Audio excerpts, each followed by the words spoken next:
Rodney Collin. La teoría de la influencia celeste. Capítulo 16. El árbol genealógico de las civilizaciones. 1. Nacimiento y renacimiento de las culturas. La civilización ancestral de nuestra cultura occidental es, evidentemente, la griega. Antes de ella Europa era un boscoso Edén habitado por tribus dispersas, con hábitos tribales. No había producido ciudades, ni literatura, ni ciencia general ni religión. Civilizaciones más tempranas, en Egipto, Mesopotamia, India y China, se habían desarrollado entre gentes de raza bien diferente y bajo condiciones climáticas completamente distintas y, por tanto, no pueden considerarse pertenecientes a esa línea de desarrollo. Ignoramos la identidad de los hombres conscientes que a principios del siglo VI a.C., concibieron la primera verdadera civilización de Europa. Tenemos a Solón, medio legendario, promulgador de leyes, poeta, reformador, civilizador, tradicional padre de su pueblo. Y al contemporáneo suyo, Tales de Mileto, figura igualmente indefinida de primer científico, observador y demostrador de las leyes de la naturaleza y del universo. Estos apenas emergen todavía del invisible período de incubación de que hemos hablado. Quizás no son más que figuras representativas. Porque los verdaderos fundadores deben haber introducido el conjunto intensamente concentrado de conocimientos necesarios a un nuevo principio análogo desde alguna civilización ya altamente desarrollada, probablemente la egipcia, y parece posible que aquellos fueron hombres de esa raza extranjera. En cualquier caso, es en el término de la vida de sus discípulos que los perfiles de una nueva cultura resultan magníficamente evidentes. En el término de 80 años, en las playas de Grecia y en el sur de Italia, donde antes solo se construía con palos y tejas, se elevan templos más delicados como jamás fueron hechos por el hombre. Para hacer posible este logro técnico, Pitágoras ya había desarrollado las leyes internas de la armonía y trabajó en sus manifestaciones por crear una nueva arquitectura y una música nueva. Anaximandro, discípulo de Tales, había inventado los instrumentos básicos de una nueva tecnología, el gnomo, el reloj, la esfera astronómica. Escultores desconocidos habían despertado a la estatuaria egipcia de su inmovilidad intemporal para crear la figura del Kouroi, el hombre de vivos ojos de la nueva edad. Pintores de vasos habían colocado una simbólica mitología de la relación entre los hombres y los dioses en cada hogar. Y la forma dramática de la tragedia, creada por Tespis, reveló el eterno choque entre la obstinación del hombre y las leyes superiores del universo en grandes festivales dramáticos donde, en esta forma, el pueblo entero podía ser purgado con piedad y terror. Mas, tras esta diversidad sentimos una fuente informadora, algún centro escondido de vitalidad que es sugerido, aunque nunca revelado, por el extraño papel de los misterios de Eleusis. Por tanto, en el término de una vida, una nueva forma se había establecido para cada aspecto y función de la nueva civilización. Su personalidad era completa y solo quedaba que todas las implicaciones técnicas e intelectuales de estas nuevas formas fueran perfeccionadas, elaboradas, popularizadas y, todavía, volverse más tarde estilizadas, exageradas, decadentes. En este punto es interesante observar la labor de las leyes de escala. Vimos cómo el organismo humano se desarrolla de acuerdo con una curva definida desde una sola célula, hasta muchos miles de millones. Así acontece con una civilización.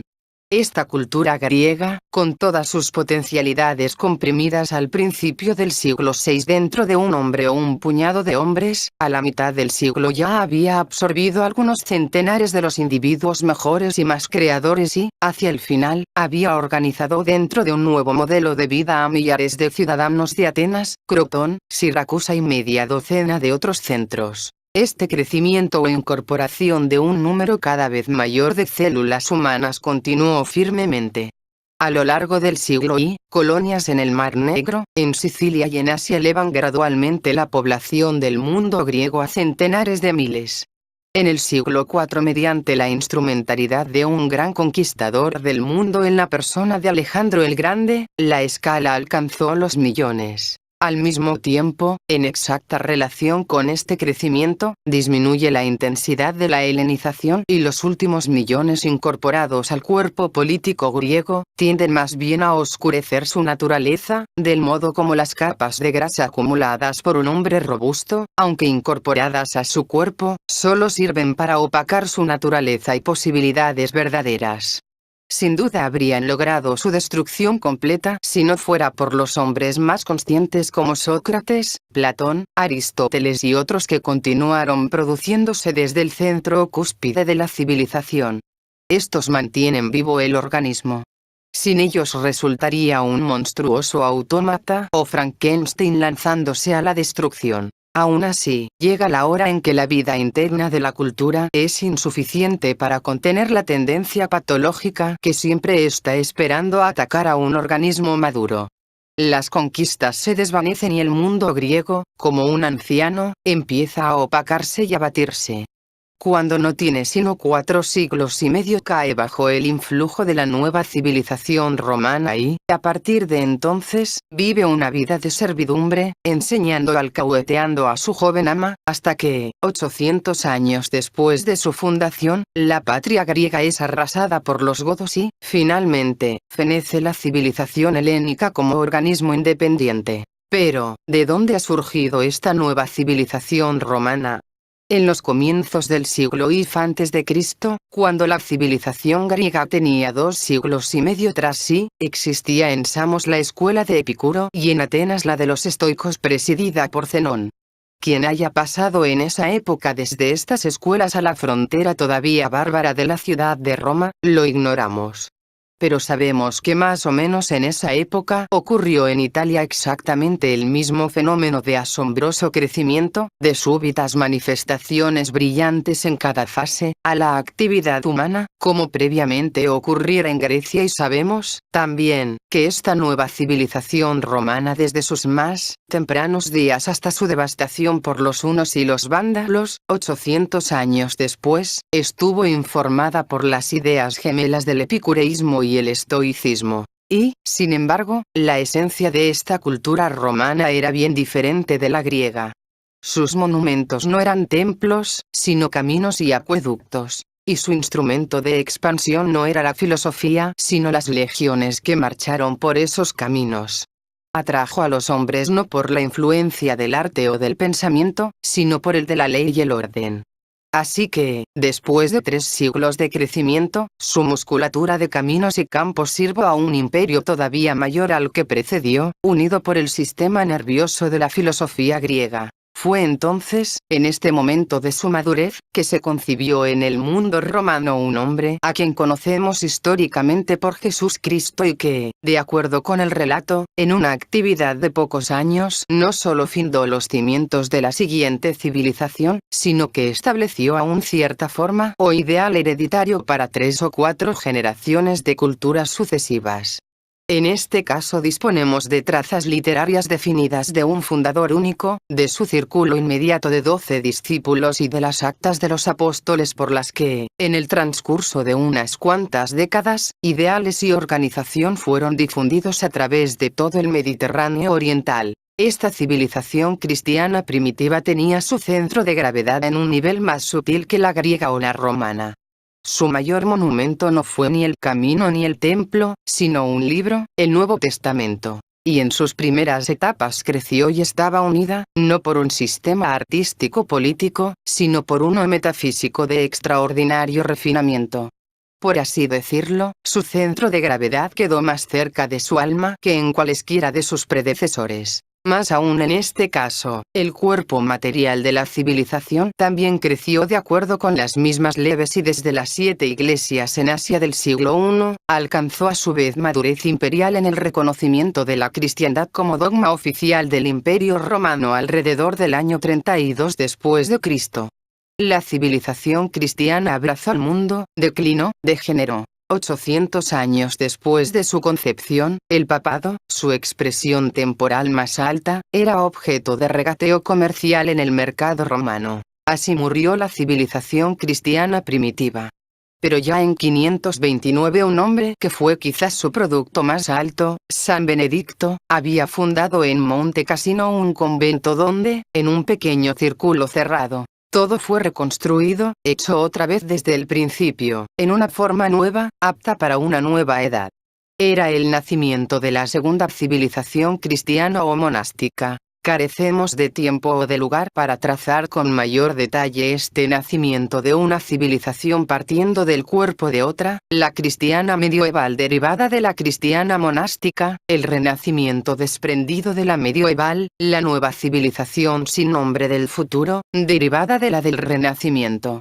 No podemos más que ver en principio que, en cada caso, esta nueva concepción fue prohijada por una influencia vitalizadora proveniente de alguna cultura bien extraña, la medieval por nuevo conocimiento del mundo árabe, el Renacimiento, por los sabios expulsados de la civilización bizantina a la caída de Constantinopla. La nueva civilización de nuestros días por la difusión de la antigua sabiduría procedente de la India y el Tíbet. Todo lo que podemos ver con certidumbre es que, para aquellos involucrados, el nacimiento de una nueva civilización debe haber significado una y otra vez en la historia que todo tenía que ser reconstruido, todo tenía que hacerse nuevamente desde el principio, en una nueva forma, apropiada a la nueva edad. Mirando hacia atrás, desde nuestro punto de vista, sobre toda la pendiente de la historia, podemos ver que cada nuevo comienzo no era en realidad sino un tremendo esfuerzo para proseguir. No había principio, sino solo una continuación de la vida de la humanidad. Para aquellos que tuvieron que iniciar, que engendrar una nueva fase de desarrollo humano, este principio era vida o muerte. Pero desde el punto de vista de las estrellas, nada se alteró porque la humanidad y todas sus potencialidades, permaneció la misma. 2. La hora terrestre de la civilización. Cuando contemplamos con más objetividad esta secuencia o pendiente de civilizaciones, surgen varios hechos extraños. En primer lugar, encontramos que más o menos los mismos elementos raciales están incorporados ora en el cuerpo de una cultura de cierto tipo, ora en el de una cultura basada en capacidades, ideales y comprensiones absolutamente diferentes. Durante la mayor parte de estos 2 milenios, las actuales razas de Europa han permanecido notablemente invariables y todavía continúan distinguiéndose neta y claramente entre sí en nuestros días y, sin embargo, este mismo material, esta misma aglomeración de células, podría formar civilizaciones diferentes de contrastes extraordinarios. Casi pareciera que estas diferentes civilizaciones expresan el dominio de una o de otra función de su cuerpo mayor. En el mundo griego, la mente tiene ascendiente, en el romano es una función motriz que se expresa en un interminable marchar y construir. En el cristiano medieval, cierta emoción mística especial. La calidad de cada una de estas civilizaciones corresponde ciertamente al tipo psicofísico y la capacidad de la raza que la patrocina. Una civilización es concebida por los griegos, otra por los romanos, una tercera por los franceses y una cuarta, nuevamente, por los italianos.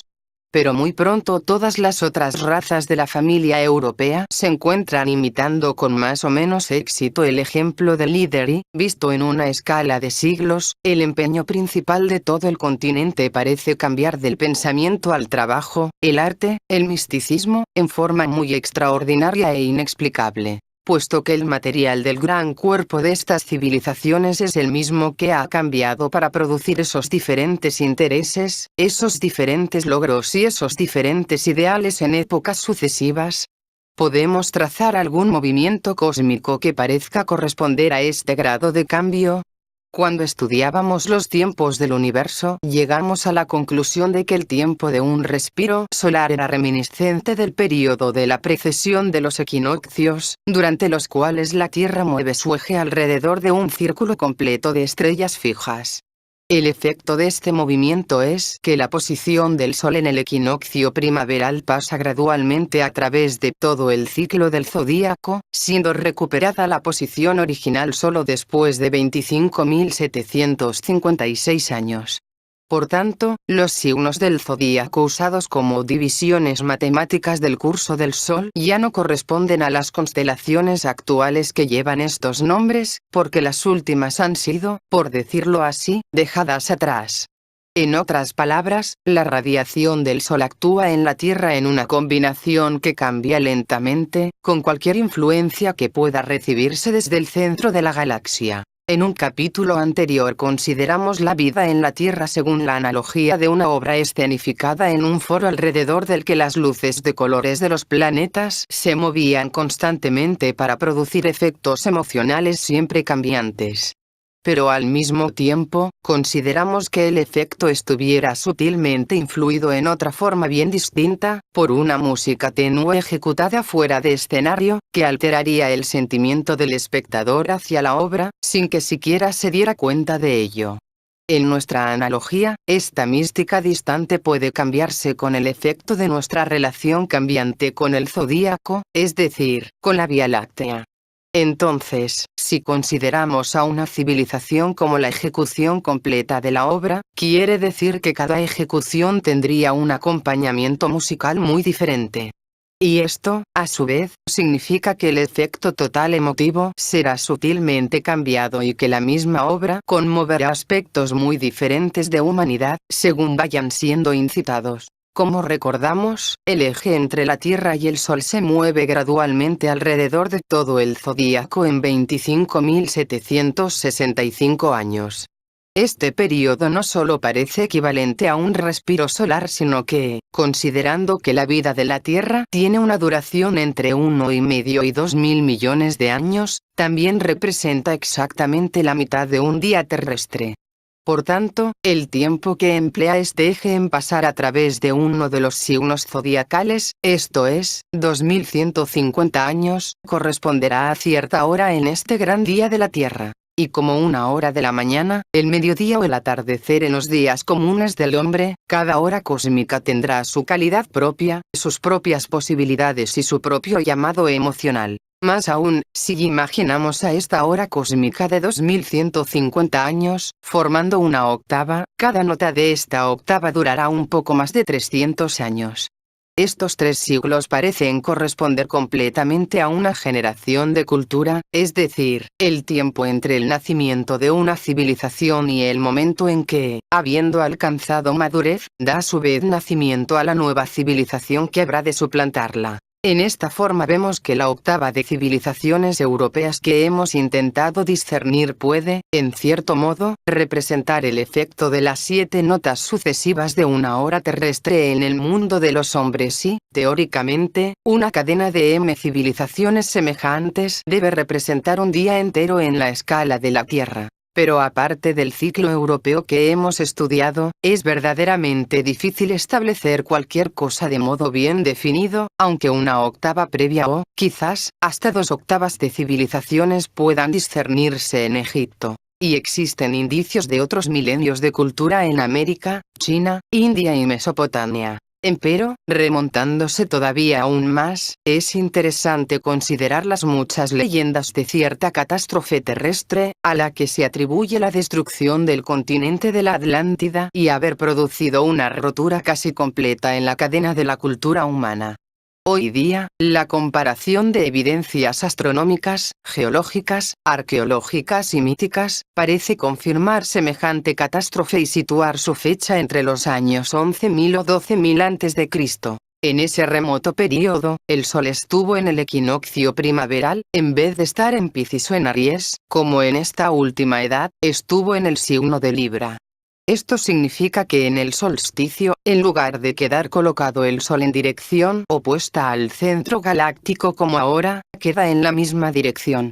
Estas dos inmensas fuerzas, actuando en la misma dirección, pueden haber producido realmente, en esa conjunción, una tensión insoportable en la superficie de la Tierra y el desastre consiguiente para la humanidad. En cualquier caso, toda la relación de influencias solares y galácticas debe haber sido, entonces, el reverso de lo que es ahora, y muy bien puede ser que semejante desastre estuviera conectado en alguna forma con la noche cósmica que precedió a nuestra presente cadena de civilizaciones, separándola por completo de los trabajos del hombre en una edad más temprana no consignada.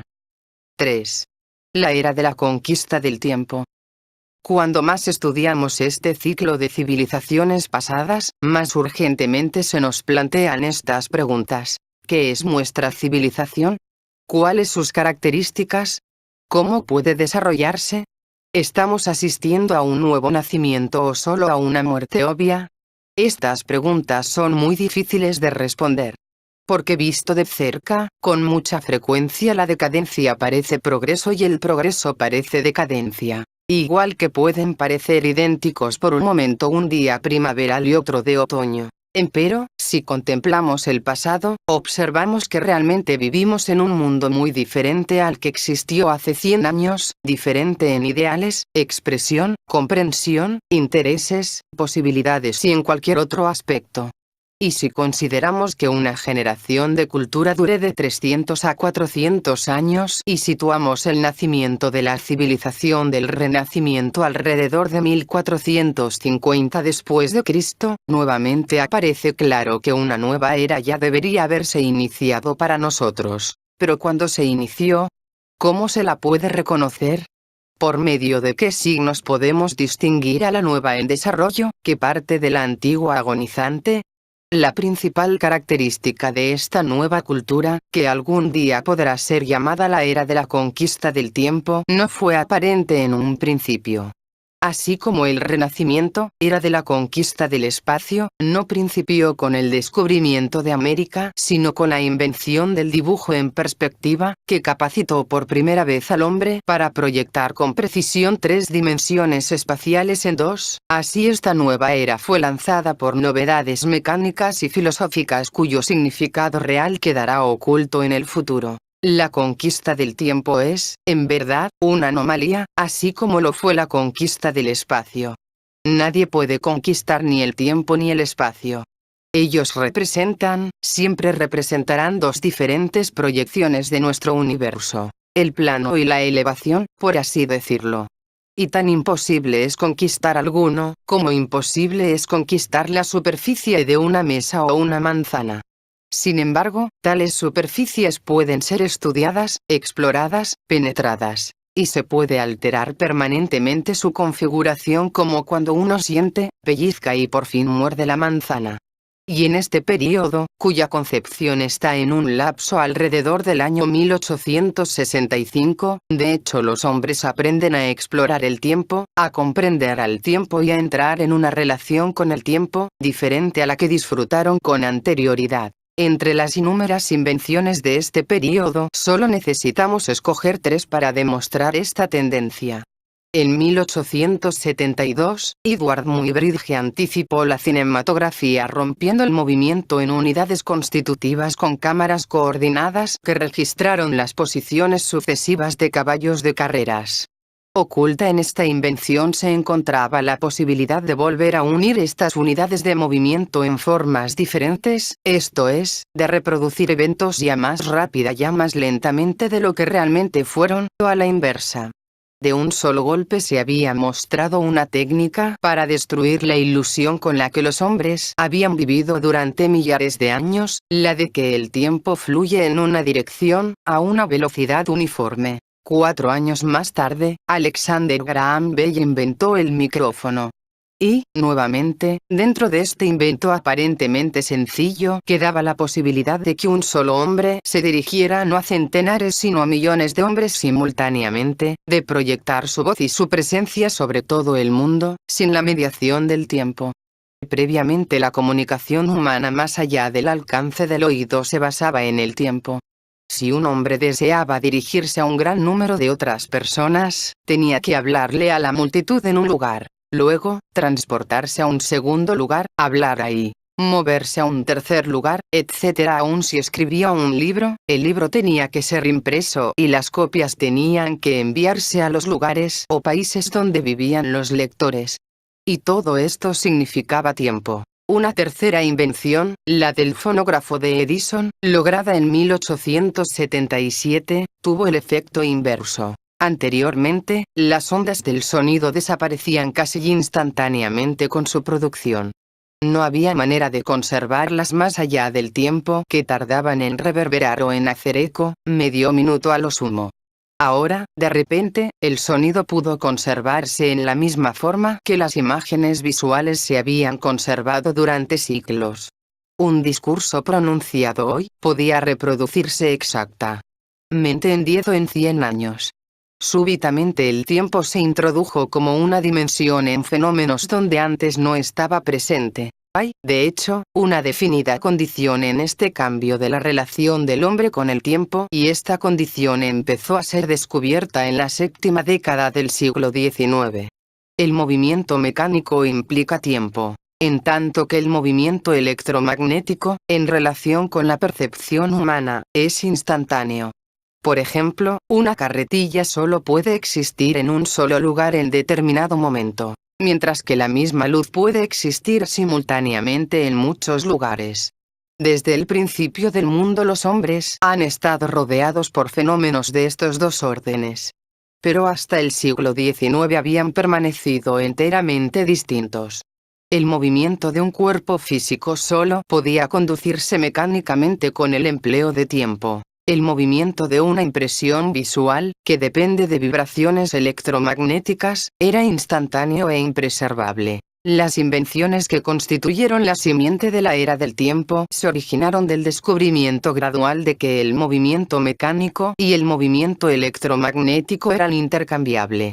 Merced al cambio de las ondas electromagnéticas, el movimiento mecánico, como en el cinema o en el fonógrafo, se introdujo el tiempo en donde nunca había estado. Reemplazado el movimiento mecánico con impulsos electromagnéticos, como en la radio o en el teléfono, los fenómenos se hicieron instantáneos, cuando antes solo podían efectuarse con la ayuda del tiempo. Hasta en medicina, el reemplazo de medicamentos naturales que actúan sobre los órganos, por los sintéticos, que actúan sobre las células, o por el tratamiento de onda corta que actúa sobre las moléculas, era un intento de acelerar el proceso de curación, transfiriéndolo al tiempo más rápido de un cosmos inferior. Todo esto implicó una nueva intercambiabilidad de dimensiones. La Biblia de estas nuevas posibilidades fue A Treatise on Electricity and Magnetism, publicado por Clerk Maxwell en 1865. Y se necesitó de una generación para que sus leyes se tradujeran en realidades. En 1895 vino el cinema, la radiotelegrafía y el descubrimiento del radio, ese curioso hijo del mundo de los minerales y del mundo de la luz. 10 años más tarde Einstein, con su teoría de la relatividad, se empeñaba sin gran éxito en pintar un cuadro del fantástico universo que comenzaba a revelarse ante los incomprensivos ojos de los hombres. Mientras que en 1950 los instrumentos penetradores del tiempo, el cinema, la radio, la televisión, el hilo registrador, la penicilina, se adquirían como juguetes por todos aquellos que en la era anterior habrían poseído libros o pinturas. Mientras tanto, la tensión impuesta al antiguo orden por estos cambios en el valor del tiempo y el sentido de universalidad de él derivado, no podían confinarse al mundo de la ciencia.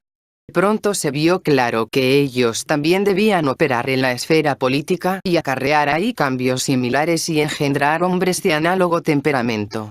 El pequeño principado elástico, que se expandía y contraía con las alianzas de la familia reinante, no podía esperar resistir una presión semejante. Se hacía necesario algo más grande, más rígido y más consciente de su propia unidad. Una tendencia hacia la federación de pequeñas unidades para crear otras mayores ya había estado desenvolviéndose previamente, durante más de 100 años. Esta tendencia se mostraba ahora a sí misma con una apasionada preocupación por las fronteras, en las que tanto las grandes naciones, en el deseo de consolidar sus ganancias, como las pequeñas, en el temor de perder su individualidad, participaban por igual. Así que la temprana idea de Gran Bretaña se traducía ahora en Italia unida, todas las Rusias, Alemania más grande, etc. Por cierto que la nación mayor era lo más cerca a que podía llegar el prejuicio humano en ese momento, a esa hermandad universal que implicaban los adelantos técnicos del día. La aparente contradicción entre este creciente sentido de nacionalidad y la tendencia general hacia la difusión, es solo el resultado de una pausa en esta tendencia que se hacía visible. En la Edad Media, un hombre pertenecía a la unidad de su señorío, de su villa, de su orden religioso, y los hombres en las villas cercanas eran tan extranjeros como serían después los países vecinos. En el siglo XVIII un hombre nacido en Inglaterra, era más cornish o kentish que inglés, el condado era el que representaba la unidad no la nación, que no actuaba ni podía actuar prácticamente como un todo, excepto simbólicamente por intermedio de sus dirigentes o de su ejército de prensa. Pero hacia 1865 la nación se había convertido, de hecho, en la unidad social y los hombres se consideraron con razón como ingleses, franceses o alemanes. Aunque las naciones habían existido durante largo tiempo, esto representó una gran prolongación de la imaginación humana. En realidad hay mucho que sugiere que la unidad natural para la que el hombre siente fidelidad orgánica, su tierra, está medida por un día de viaje. Es lo que él puede ver entre la salida y la puesta del sol. Aún en los primeros años del siglo XIX esta era una región de no más de 80 kilómetros de largo. Luego, súbitamente, con la aparición de los ferrocarriles, un día de viaje ya no era de 80 sino de 800 kilómetros.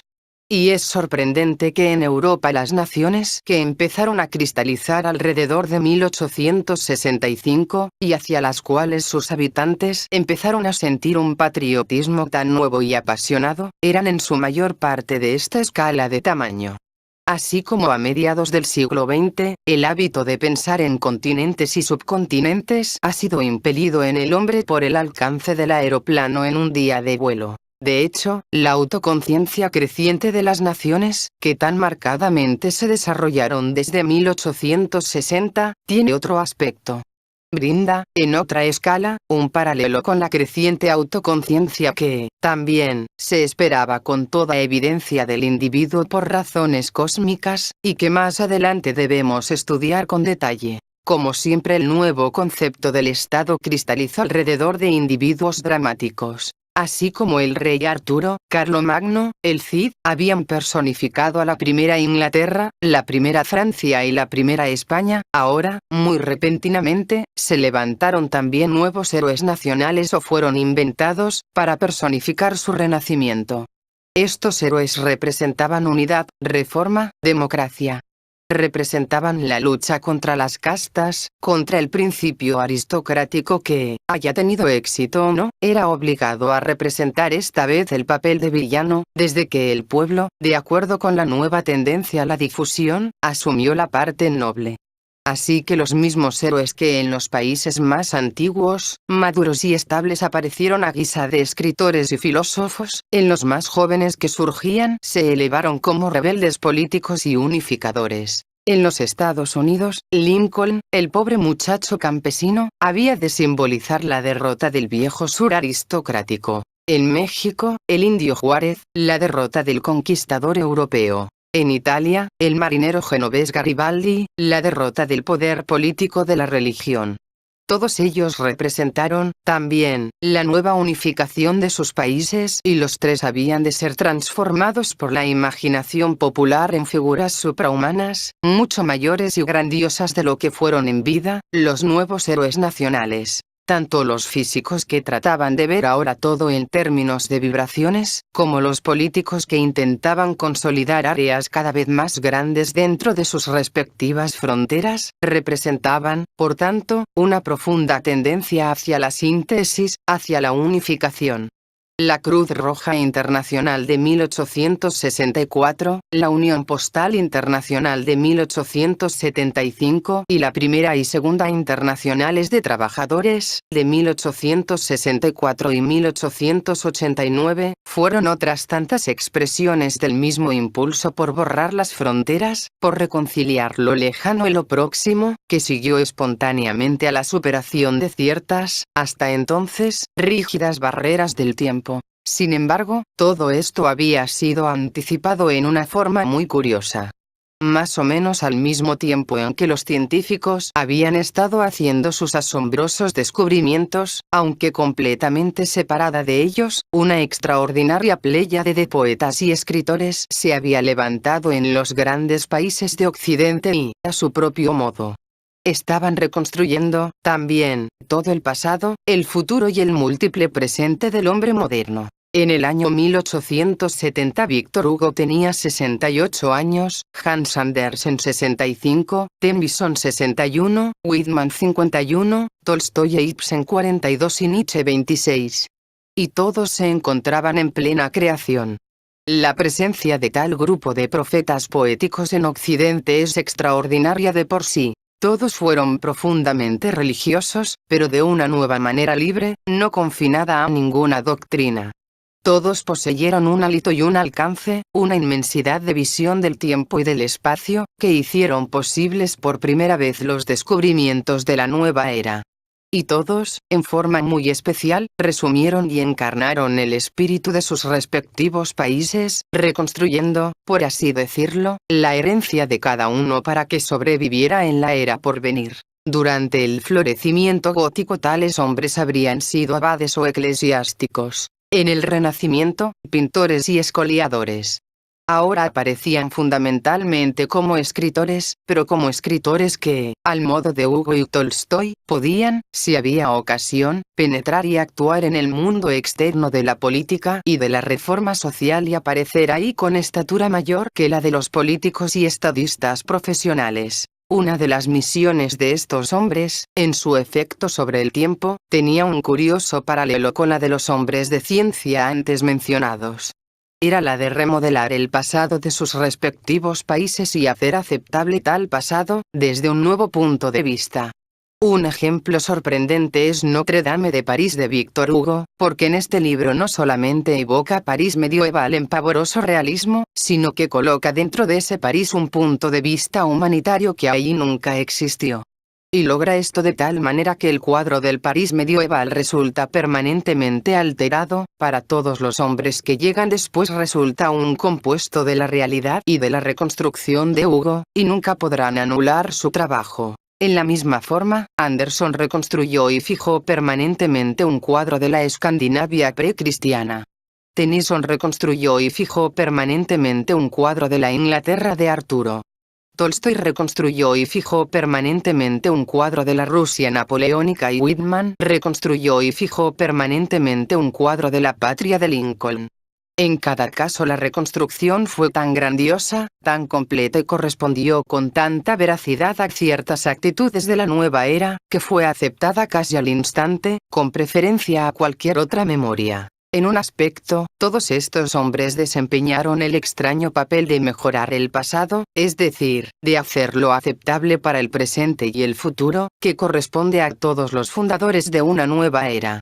Esta extraordinaria labor, que cada hombre que cultiva la memoria se ve forzado a realizar en relación con su propia vida, la efectuaron ellos en relación con sus países. Porque esta labor de reconstrucción del pasado es la tarea primera y esencial para lograr cualquier cambio real en el futuro. Y de esto, también, Karl Marx se dio cuenta cuando preparó el camino al bolcheviquismo mediante la reconstrucción de la historia sobre una base de motivos económicos y de lucha de clases.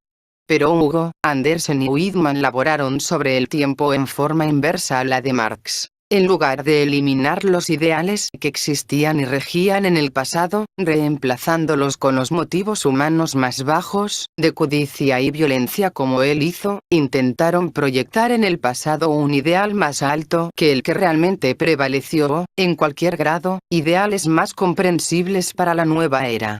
Por tanto, su intento con o sin éxito, era regenerar el pasado. Mientras que el de Marx, otra vez con o sin éxito, solo pudo servir para degenerarlo. Los mismos hombres ayudaron, también, a reconstruir la consideración general de los ideales humanos y de la misma religión. Las mismas invenciones que removieron el tiempo de la comunicación humana y neutralizaron el espacio, hicieron inevitable que ciertas formas religiosas y comprensiones fijas, que sirvieron muy bien a cierto tipo racial o grupo autónomo, se vieran sujetas a tensiones imposibles cuando se las enfrentaban con otras formas, también perfectamente satisfactorias para las razas que las practicaban, pero que, unas al lado de las otras, solo podían aparecer contradictorias. Semejante ensanchamiento no podía provenir del interior de las iglesias o de los guardianes de formas religiosas particulares por sí mismas, puesto que, claramente, su tarea era preservar la pureza de sus ritos. Y cuando se hicieron tales intentos, condujeron por lo general a un debilitamiento tal de la práctica religiosa, que no quedó sino una débil forma de benevolencia social. Sin embargo, estos nuevos profetas poéticos fueron más libres y, precisamente por su falta de lazos con una sola forma, estuvieron capacitados para dejar correr por el mundo un fuerte viento fresco de tolerancia y mayor comprensión. Si el tiempo no cuenta, ¿no existía entonces cristiandad antes de Cristo? Si no el espacio no pueden ser unos los dioses de Oriente y de Occidente. Parecía que todo lo que era verdad tenía que reunirse en un todo y mostrarse complementario y no hostil. Tal nueva visión universal de la religión y de Dios, está expresada por Whitman en Chanting the Square Edific, 1871, por Víctor Hugo en Religion Said Religion, 1880, por Tolstoy en Lo que creo, 1884. Este abrazo y reconciliación de diferentes formas y mensajes, sin destruir su individualidad, y cuyo paralelo fue posible en el reino físico por el nuevo uso de las ondas electromagnéticas, es muy característico de la nueva línea de pensamiento religioso que empieza a desarrollarse de 1860 a 1880. Y lo que hicieron Hugo y Whitman en una forma amplia y poética para la religión, los eruditos y los místicos desarrollaron independientemente con un estilo propio. Fue en 1876 cuando el estudioso orientalista alemán Max Muller lanzó un programa para hacer una traducción de los libros sagrados del Oriente, que había de incluir las escrituras clave del hinduismo, budismo, zoroastrismo, del Islam y de China. Un año antes, una mujer rusa, Madame Blavatsky, había fundado la Sociedad Teosófica, primer intento hacia una nueva religión sintética o básica, que habría de mostrar la unidad fundamental de todas las formas religiosas anteriores. En tanto que la única gran figura religiosa contemporánea del Oriente, Ramakrishna, entre 1865 y 1875, practicó uno tras otro no solo todos los ritos de las diferentes sectas hindúes sino, también, aquellos del Islam y de la cristiandad, con el objeto de alcanzar, mediante diferentes caminos, el mismo propósito trascendental. Como resultado de una generación con esta nueva visión universal del misticismo y la religión, el Dr. R. M. Bucke fue capaz de intentar en 1901 una psicología objetiva de conciencia más elevada o conciencia cósmica, como él la llamó, sin distinción de raza, credo o época. Por tanto, la nueva cultura en conjunto parecía estar basada en la posibilidad completamente nueva de trascender las divisiones del espacio merced al escape desde un tiempo monodimensional. Sin embargo, este intento se desarrolló sobre dos líneas bien diferentes. Los científicos, físicos y diseñadores se concretaron a la posibilidad de un escape mecánico desde el tiempo, en tanto que los poetas, escritores y místicos estudiaron la posibilidad de un escape consciente. Lo que seguía faltando era un puente entre los dos puntos de vista. viendo retrospectivamente la génesis de las civilizaciones anteriores, donde todos los aspectos y aplicaciones del nuevo conocimiento parecen derivar de una sola fuente, ya sean los misterios de Eleusis en el siglo VI a.C., o la Orden de Cluny en el siglo XI después de Cristo, nos preguntamos si en algún lugar o entre cierta gente estos dos lados aparentemente contradictorios de la cultura del siglo XIX no estaban unidos de hecho en un entendimiento superior. ¿Existió en algún lugar una escuela de regeneración oculta desde la cual todas irradiaban? La extraordinaria velocidad de difusión de las ideas en el siglo XIX, las nuevas posibilidades del transporte que en pocos meses pudieron regar a los discípulos de una escuela semejante por sobre todo el mundo, hacen difícil decirlo.